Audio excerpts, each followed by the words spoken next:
gracias a la organización de este curso que me ha convocado a participar en esta charla puntual que es la de gestión segura de dispositivos médicos y revisar normativas internacionales aplicadas al proceso de esterilización hospitalaria. Me presento, yo soy la farmacéutica Silvia Rovilotti, especialista en procesos de esterilización hospitalaria. Soy uruguaya por nacimiento y argentina desde hace 30 años, dado que trabajo y desarrollo mi actividad aquí en Buenos Aires.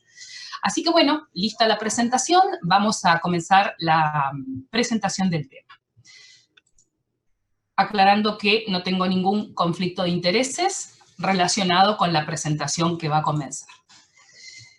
Primero que todo, lo más importante, cuando nosotros tenemos que gestionar procesos de esterilización, lo más importante es adoptar metodologías que nos permitan en forma segura y consistente asegurar la calidad y la seguridad del proceso que vamos a desarrollar.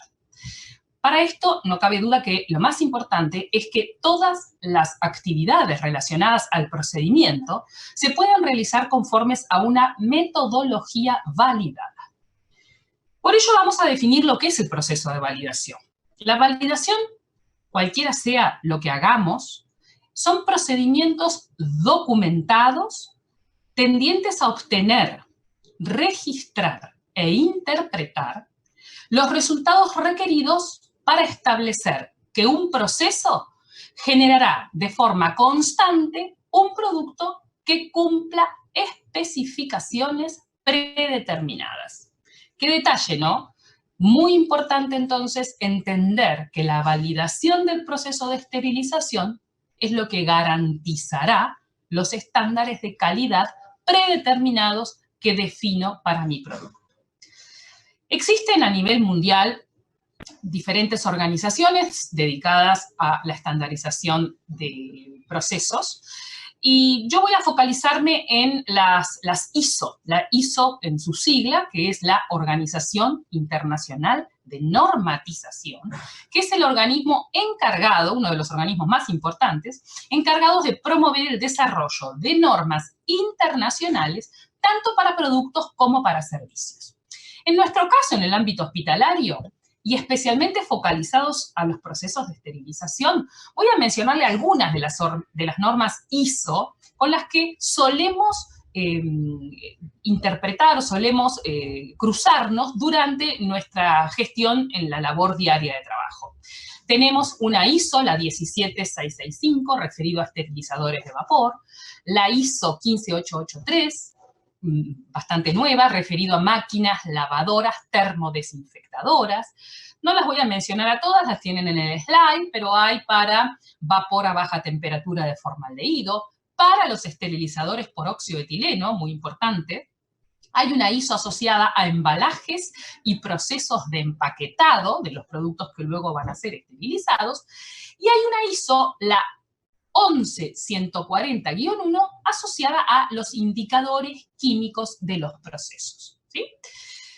El tener el ámbito de la ISO nos da mucha tranquilidad porque nos permite establecer un estándar internacional con el cual poder compararnos en la habitualidad de los trabajos.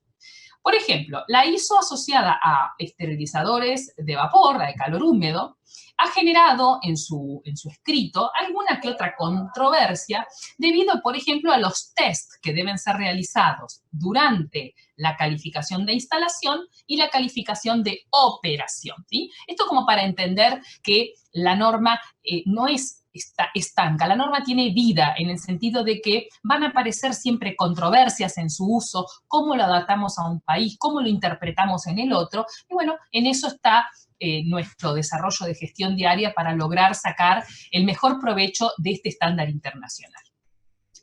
Entonces, por lo que estamos viendo, es claro que será imprescindible lograr unificar normativas básicas, revisando estándares locales. Cada país suele tener un estándar propio del país.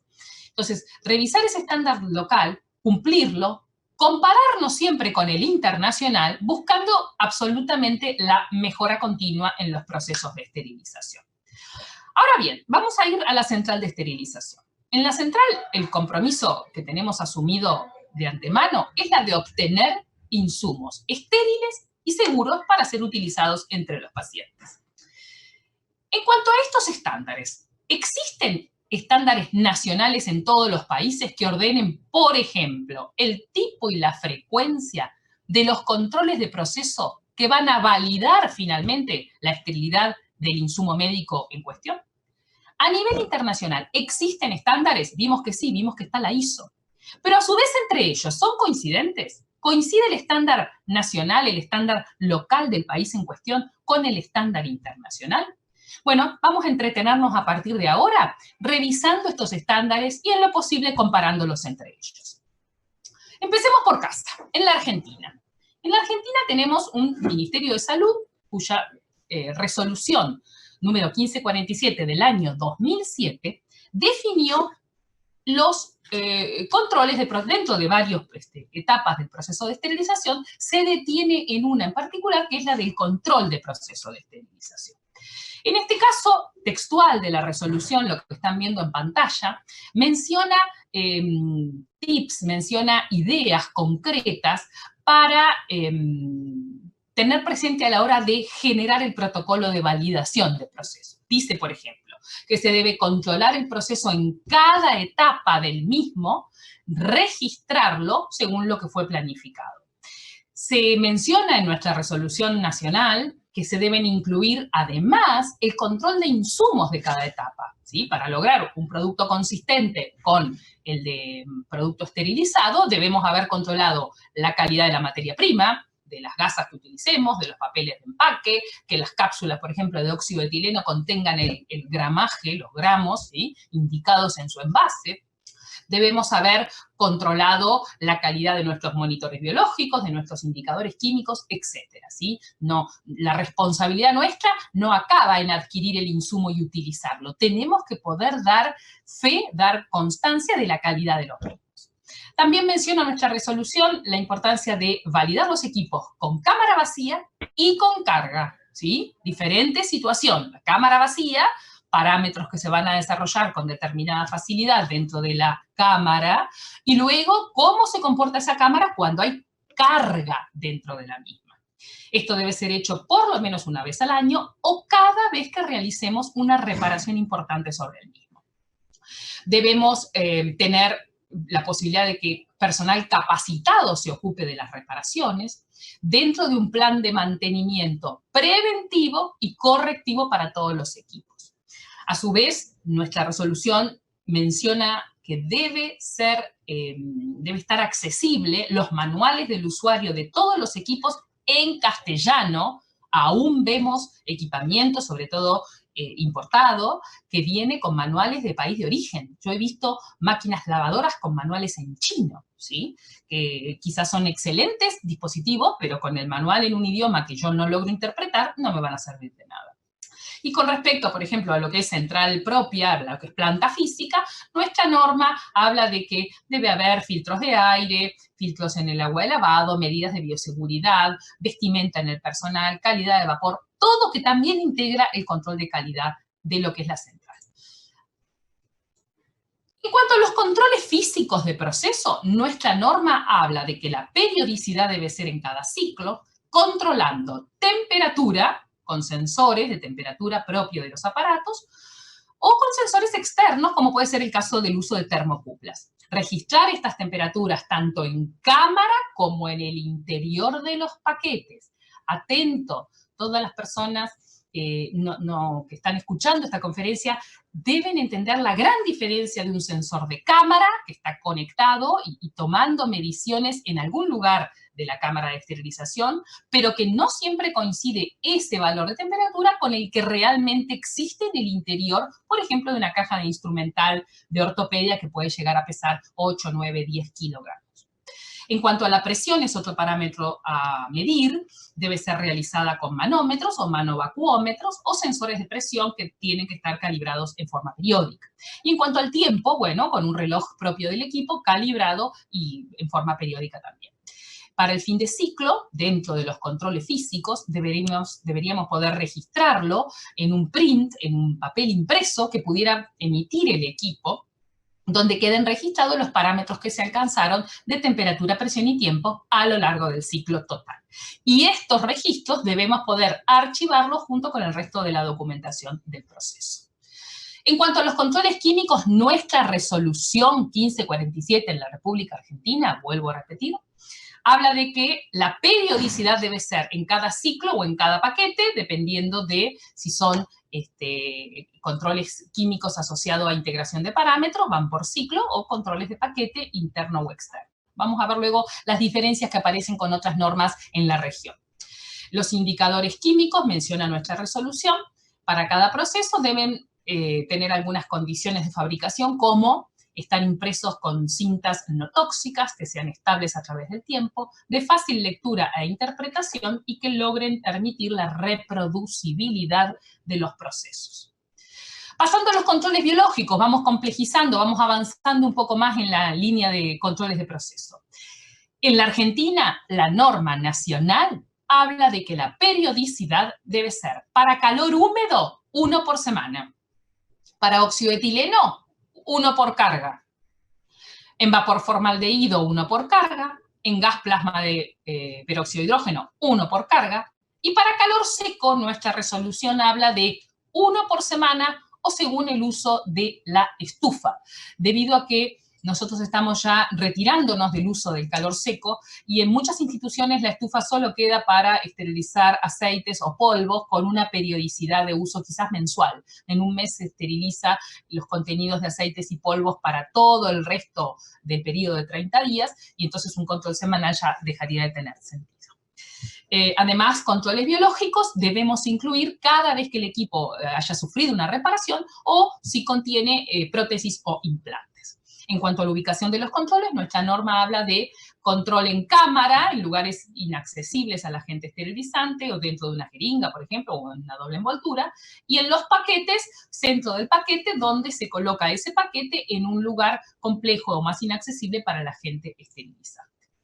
Los referentes biológicos que menciona nuestra resolución están incluidos, están mencionados en la resolución, son Aerotermophilus para húmedo, Bacillus atropheus para seco, Atropheus para óxido, Aerotermophilus para vapor de formaldehído y gas plasma de peróxido de hidrógeno.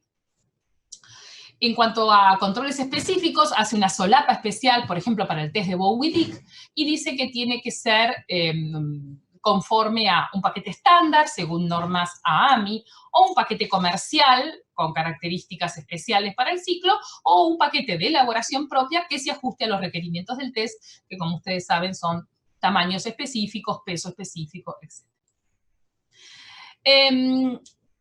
Ahora miremos, en algunos países de la región, como por ejemplo Brasil y Chile, fíjense en que están encolumnados, una comparativa por país, Brasil, Chile y Argentina en la primera columna, y donde alineado para poder hacer fácil la comparativa los tipos de controles físicos, químicos, específicos, como el test de Bowie-Dick, integradores y controles biológicos. Acabo de mencionarles todo lo que sucede en Argentina, o sea, controles físicos por ciclo, químicos por paquete, controles específicos como test de Bowie-Dick, nosotros lo tenemos en nuestra resolución, 1 por ciclo en cada día, en cada autoclave, 1 por ciclo, no, perdón, en el primer ciclo de cada día en cada autoclave. Con respecto al integrador, no hay una mención específica de la palabra integrador, ¿sí? La dejamos un poco en suspenso, nuestra resolución no lo explica. Y en cuanto a los controles biológicos, lo que acabamos de mencionar. Ahora miremos Brasil, vamos a la columna siguiente. En Brasil hay una resolución de Anvisa de marzo del 2012, la resolución número 15, que regula la práctica del monitoreo, digamos, de la validación del proceso de esterilización. En cuanto a los controles, coincide con la Argentina en que los controles físicos deben ser una vez por ciclo. En cuanto a los controles químicos, no lo menciona la resolución Anvisa de Brasil del 2012. Los controles específicos del tipo Bowie-Dick tampoco lo menciona. Integradores sí, se detiene claramente y dice que el integrador de parámetros debe ser colocado en cada ciclo en paquetes desafío con integradores de calidad clase 5 o 6. Vamos a ver más adelante lo que son las clases. Y los controles biológicos dice que diariamente deben realizarse y también en las cargas con implantes para liberar posterior a la lectura del cultivo biológico. Miren qué controversia, ¿no es cierto?, entre Argentina y Brasil. Vamos mirando ambas pantallas. Para Argentina tenemos una variabilidad importante según el método de esterilización, y en Brasil establecen un estándar de control biológico diario. Vamos a la tercera columna, normativa chilena. Es la normativa 199, que menciona que los controles físicos deben ser realizados por ciclo, los controles químicos por paquete externo o interno, y consideran que hay que colocar el interno cuando el paquete tiene más de 5 elementos. Un agregado interesante que no figura en ninguna otra resolución de las que estamos comparando en este momento entre Argentina, Chile y Brasil. En cuanto a los controles específicos tipo Bowie-Dick, menciona que debe ser hecho en los equipos de pre-vacío, el test de Bowie-Dick. Los integradores los menciona, pero no indica frecuencia. Y en cuanto a biológicos, indica que deben ser hechos 1 por semana o en ciclos con implantable, liberando poslectura, o después de cada reparación o cada vez que se mueva un equipo. La intención de esto era comparar 3 países del bloque latinoamericano, donde conseguí fácilmente la referencia de normativas. No lo extiendo al resto de América porque no alcanzaría el tiempo en esta presentación. Ahora, volviendo a lo que es normativa internacional, digamos, vimos la foto de 3 países latinoamericanos. Vamos a ver cuál es la foto de la ISO. ¿Qué dice la ISO con respecto a indicadores químicos? La ISO es la internacional, como les mencioné en el primer momento. Hay una versión para indicadores químicos de proceso de noviembre 2014. Es la más reciente, la revisada, y que sustituye a la versión previa, que creo que era 2005-2006. Fíjense, la 2005 hablaba de indicadores por clase, diferenciaba clase 1, 2, 3, 4, 5 y 6, con las características que están aquí alistadas. El 1 eran indicadores fácilmente para separar material procesado de no procesado. Las clase 2 eran pruebas específicas, ejemplo test de Bowie-Dick. La clase 3, indicador de un parámetro. La 4, multiparámetro. La clase 5 era el integrador, que responde a todos los parámetros, y la clase 6 era el emulador. Vamos a ver entonces la nueva versión. La nueva versión, que es la 2014, habla de otras características, ¿sí? Voy a pasar a la siguiente diapositiva porque en el cuadro creo que va a ser más fácil. Fíjense, regula, en vez de poner clase, pone tipos. Tipo 1, 2, 3, 4, 5 y 6, e indica, ¿sí? Los clase 1, por ejemplo, son exposición a un proceso que permita diferenciación entre elemento no procesado y procesado. Sería el vieja clase 1, ¿sí? Pero ahora lo llamamos tipo. En cuanto al clase 2, para específicos, pruebas específicas del ejemplo del Bowie-Dick, y después volvemos a ver el alistado de los demás, de las distintas clases que ahora se llaman tipo, ¿sí? Bueno, lo que yo pretendo para finalizar esta presentación, obviamente ustedes van a tener un texto de apoyo para leer todo esto, lo que se pretende es entender que todavía la disparidad con respecto a normas es importante. Cada país tiene la propia, a su vez en la región aparecen controversias, y ni que hablar cuando nos comparamos con el estándar internacional. El trabajo es nuestro, tenemos que seguir trabajando para unificar criterios, para lograr tener quizás un único estándar para Latinoamérica, dado que tenemos características como países muy similares entre nosotros, que difieren quizás con respecto a las características de otros países del resto del mundo, por ejemplo, de Estados Unidos o el resto de Europa. Y lograr un estándar quizás latinoamericano sería interesante. Dejar de tener estos estándares por países que se diferencian tanto entre sí. Bueno, teníamos un tiempo acotado para la presentación. Espero haber logrado transmitir la intención. Tienen el texto para continuar leyendo, y muchas gracias por haberme permitido compartir con ustedes estos minutos de tiempo.